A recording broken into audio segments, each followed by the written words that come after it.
Hi friends, welcome to my channel. ఈరోజు ఒక చక్కటి పచ్చడి చేసి చూపిస్తాను. దీనికి ఆయిల్ అక్కర్లేదు. ఇంగ్రీడియంట్స్ కూడా జస్ట్ ఓన్లీ 4 ఐటమ్స్ మాత్రమే. ఈ పచ్చడి వేడివేడి రైస్లో వేసుకొని తింటే చాలా బాగుంటుంది. ఇది ఎట్లా చేయాలో చేసి చూపిస్తాను. ఫ్లేమ్ మీద ఒక ఎండుమిర్చి తీసుకొని మనం దాన్ని రోట్లో వేసుకోవాలి. నెక్స్ట్ జస్ట్ 2 బేబీ ఆనియన్స్ తీసుకోవాలి, లేకపోతే నార్మల్ అయినా ఓకే. కొద్దిగా చింతపండు, సాల్ట్ వేసుకొని జస్ట్ మనం ఇలా రోట్లో ఇలా మెత్తగా పేస్ట్లా చేసేసుకోవాలి. అంతే, మనకి ఈ పచ్చడి రెడీ అయిపోయినట్టే. కానీ ఈ పచ్చడిని ఎందుకు యూస్ చేస్తారో చెప్తాను.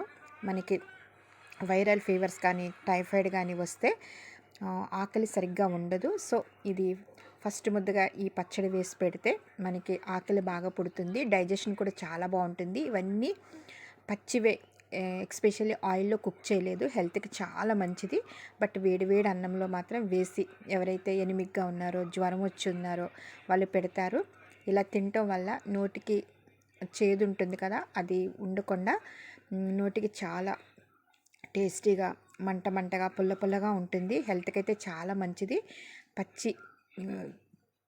పచ్చి ఉల్లిపాయని చక్కగా నూరి వేసిన పచ్చడి కనుక చాలా బాగుంటుంది. చూడటానికి కూడా రెడ్గా చాలా బాగుంటుంది.